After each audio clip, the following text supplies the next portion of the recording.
జై శ్రీకృష్ణ. ఇవాళ మనం సంపూర్ణ భగవద్గీతలోని 11వ అధ్యాయమైన విశ్వరూప దర్శన యోగం గురించి తెలుసుకుందాము. ముందుగా అర్జునుడు ఇట్లా పలికాడు: ఈ పరమ రహస్యమైన ఆధ్యాత్మిక విషయములను గురించి నీవు కరుణతో నాకు చేసిన ఉపదేశాలను వినడం ద్వారా ఇప్పుడు నా మోహము తొలగిపోయింది.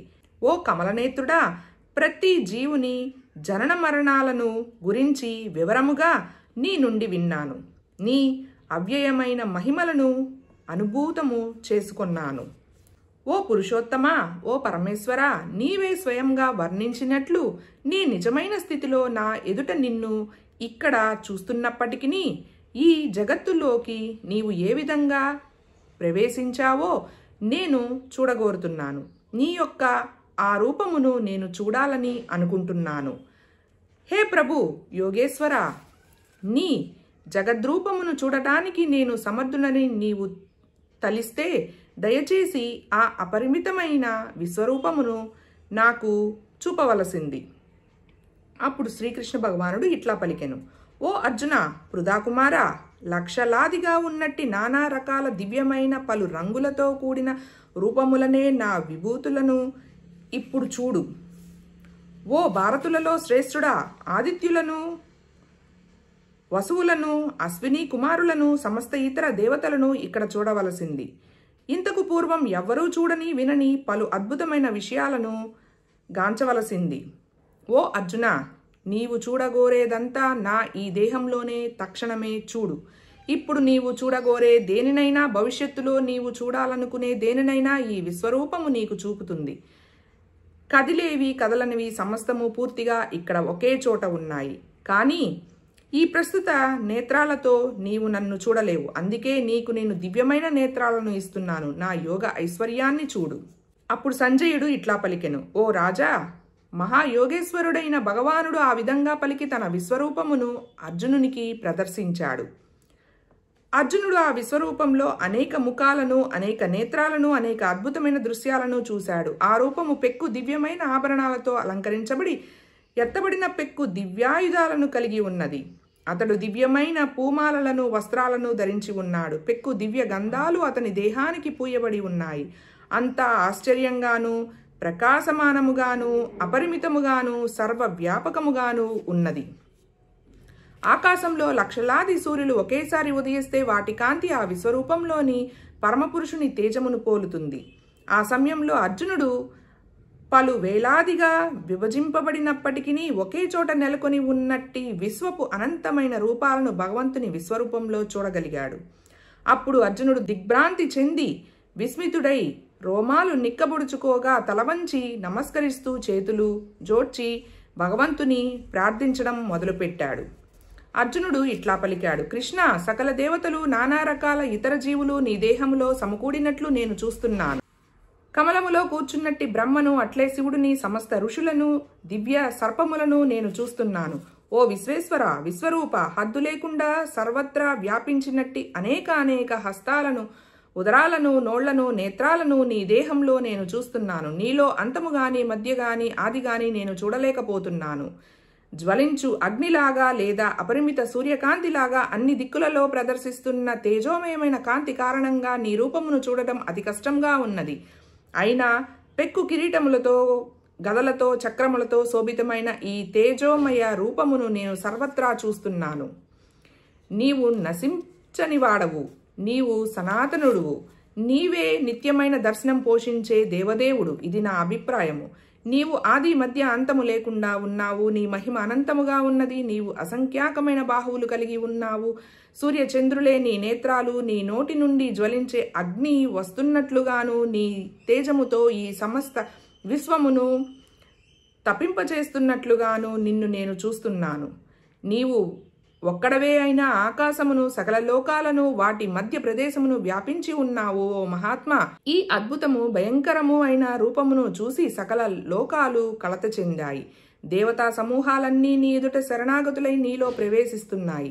వారిలో కొందరు ఎంతో భయపడిన వారై చేతులు జోడ్చి స్తుతులు చేస్తున్నారు. ఋషుల సమూహాలు, సిద్ధపురుషుల సమూహాలు శాంతి అని పలుకుతూ వేదమంత్ర గానము ద్వారా నిన్ను ప్రార్థిస్తున్నారు. శివుని సమస్తమైన రూపాలు, ఆదిత్యులు, వసువులు, సాధ్యులు, విశ్వదేవతలు, ఇరువురు అశ్వినులు, మరుత్తులు, పితృదేవతలు, గంధర్వులు, యక్షులు, అసురులు, సిద్ధపురుషులు నిన్ను ఆశ్చర్యంతో చూస్తున్నారు. ఓ మహాబాహువులు కలవాడా, పలు ముఖాలు, నేత్రాలు, భుజాలు, ఊరువులు, పాదాలు, ఉదరాలతో ఉన్నట్టి నీ మహోన్నతమైన రూపమును, నీ భీకరమైన పలు దంతాలను చూసి దేవతలతో పాటుగా సమస్త లోకాలు కలత చెందాయి. వారిలాగానే నేను కూడా కలత చెందాను. ఓ సర్వవ్యాపక విష్ణు, పలు తేజోమయమైన రంగులతో ఆకాశాన్ని తాకుతున్న నిన్ను, నీ తెరుచుకున్న నోళ్లను, నీ ఘనమైన వెలిగే నేత్రాలను చూసి నా మనసు భయంతో కలత చెందింది. నేను ఇక ఏమాత్రము మానసిక స్థిరత్వమును, సమతాస్థితిని నిలుపుకోలేకపోతున్నాను. ఓ దేవదేవా, ఓ జగన్నివాస, నా ఎడ ప్రసన్నుడు కావలసింది. ఈ విధంగా మండుతున్న మృత్యువు వంటి నీ ముఖాలను, భయంకరమైన దంతాలను చూసి నేను సమత్వమును నిలుపుకోలేకపోతున్నాను. అన్ని దిక్కులలో నేను దిగ్భ్రాంతి చెంది ఉన్నాను. తమకు సంబంధించిన రాజులందరితో పాటుగా ధృతరాష్ట్రుని పుత్రులందరూ, భీష్ముడు, ద్రోణుడు, కర్ణుడు, మా ప్రముఖ యోధులు కూడా నీ భయంకరమైన నోళ్లలోకి వేగంగా ప్రవేశిస్తున్నారు. వారిలో కొందరు తమ తలలు ఏ దంతాల మధ్య మార్గమై చిక్కుపడదము నేను చూస్తున్నాను. నదుల యొక్క పలు తరంగాలు సముద్రంలోకి ప్రవేశించినట్లుగా ఈ మహాయోధులందరూ నీ నోళ్లల్లోకి ప్రవేశించి మండుతున్నారు. జ్వలించు అగ్నిలోకి వినాశానికై సలకాలు ప్రవేశించే రీతిగా జనులందరూ అత్యంత వేగంగా నీ నోళ్లలోకి ప్రవేశించడం నేను చూస్తున్నాను. ఓ విష్ణు, నీ మండే నోళ్లతో అన్ని దిక్కులలో జనులందరినీ నీవు మృంగివేస్తున్నట్లు నేను చూస్తున్నాను. సమస్త విశ్వమును నీ తేజస్సుతో కప్పివేసి నీవు భయంకరమైన తీక్షణ కిరణాలతో ప్రకటన అయ్యావు. ఓ దేవదేవా, ఇంతటి భీకర రూపంలో ఉన్నట్టి నీవెవరో నాకు చెప్పవలసింది. నేను నీకు నమస్కరిస్తున్నాను. దయచేసి నా ఎడ ప్రసన్నుడు కావలసింది.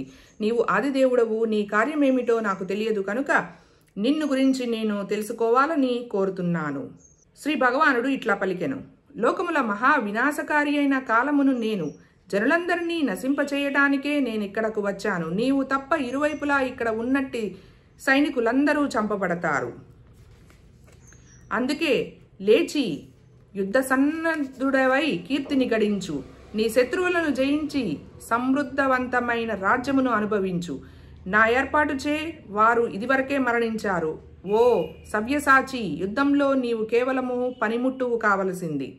ద్రోణుడు, భీష్ముడు, జయద్రథుడు, కర్ణుడు, ఇతర మహాయోధులు ఇదివరకే నాచే నశింపచేయబడ్డారు. అందుకే వారిని వధించు, కలత చెందకు, కేవలం యుద్ధము చేయు.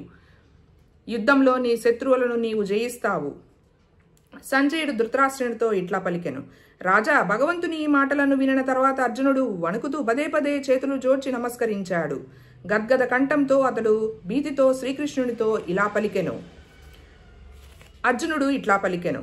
ఓ హృషికేశ, నీ నామమును విని జగత్తు ఆనందభరితమవుతున్నది. ఆ విధంగా ప్రతి ఒక్కరూ నీ పట్ల అనురక్తులవుతున్నారు. సిద్ధగణము నీకు గౌరవంతో నమస్కరిస్తున్నా రాక్షసులు భయంతో అటు ఇటు పరిగెడుతున్నారు. ఇదంతా యుక్తంగానే జరుగుతున్నది.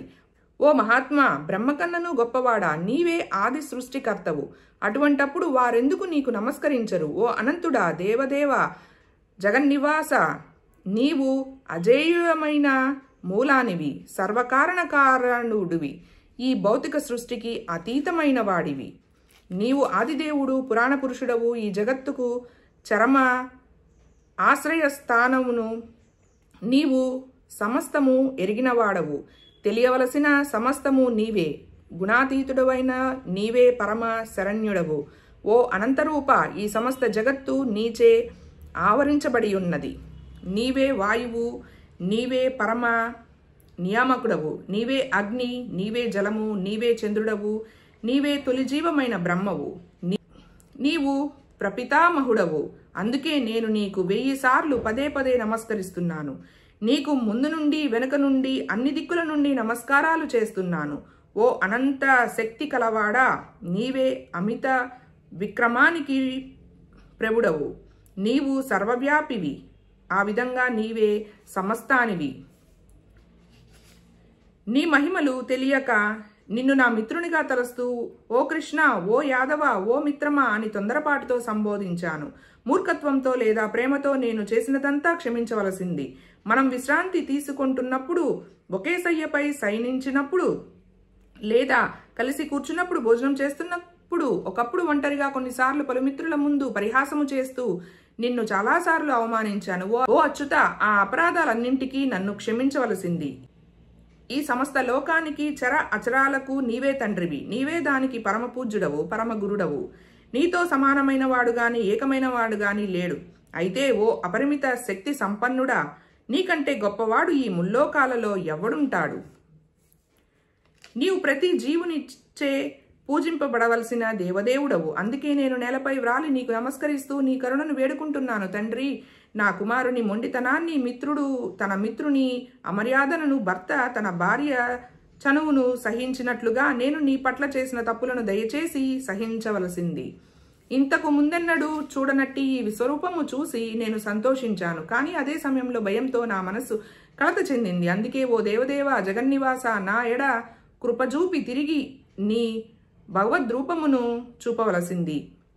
ఓ విశ్వరూప, ఓ సహస్రబాహో, శిరముపై కిరీటముతో, హస్తములలో గద, చక్రము, శంఖము, పద్మములతో ఉన్నట్టి నీ చతుర్భుజ రూపమును నేను చూడగోరుతున్నాను. ఆ రూపంలో నిన్ను చూడాలని నేను అభిలాషిస్తున్నాను. శ్రీ భగవానుడు ఇట్లా పలికెను. అర్జున, భౌతిక జగత్తులోని ఈ విశ్వరూపమున్న అంతరంగ శక్తి ద్వారా ఆనందముతో నీకు చూపించాను. అనంతమైనది, తేజోపూర్ణమైనది అయిన ఈ ఆది రూపమును ముందెవ్వరూ చూడలేదు.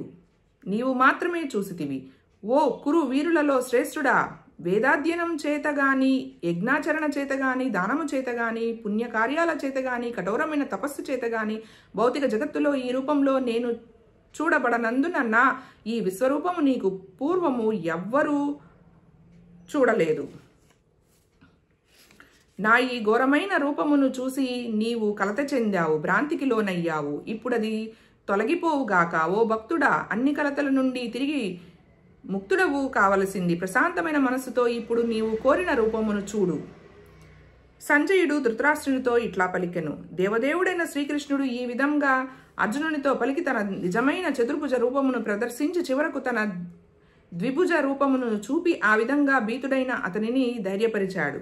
ఆ విధంగా అర్జునుడు శ్రీకృష్ణుడిని అతని మూల రూపంలో చూసినప్పుడు ఇలా అన్నాడు. ఓ జనార్దన, అత్యంత సుందరమైన ఈ మానవుని వంటి రూపమును చూసి ఇప్పుడు నా మనస్సు శాంతించింది.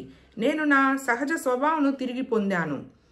శ్రీకృష్ణ భగవానుడు ఇట్లా పలికెను. అర్జున, ఇప్పుడు నీవు చూస్తున్న నా ఈ రూపము చూడడానికి దుర్లభమైనది. ఎంతో ప్రియమైనట్టి ఈ రూపమును చూసే అవకాశమును దేవతలు కూడా నిత్యము కోరుకుంటారు. నీ దివ్యనేత్రములతో నీవు చూస్తున్న రూపము వేదాధ్యయము చేయగాని, కఠోరమైన తపస్సు చేయగాని, దానము చేయగాని, పూజ చేయగాని అర్థము కాదు. మనిషి నన్ను యథార్థముగా చూడగలగడానికి ఇవి సాధనములు కావు. అర్జున, కేవలము అనన్య భక్తి ద్వారానే నీ ముందు నిలబడినట్లుగా నేను యథార్థముగా అర్థమవుతాను. ఆ విధంగా ప్రత్యక్షంగా చూడబడతాను. కేవలం ఈ రకంగానే నీవు నా అవగాహన రహస్యాలలోకి ప్రవేశించగలుగుతావు. ఓ అర్జున, కామ్య కర్మలు, మానసిక కల్పనమనే కల్మషాల నుండి విముక్తుడై నా విశుద్ధ భక్తియుత సేవలో నెలకొనేవాడు, నా కొరకే కర్మ చేసేవాడు, నన్నే తన జీవిత పరమ లక్ష్యంగా చేసుకునేవాడు, ప్రతి జీవుని ఎడ మైత్రితో ఉండేవాడు నిశ్చయంగా నన్ను చేరుకుంటాడు. ఇలా శ్రీమద్ భగవద్గీతలోని విశ్వరూప యోగము అనే 11వ అధ్యాయము భక్తి వేదాంత భాష్యము సమాప్తం. సర్వం శ్రీకృష్ణార్పణం.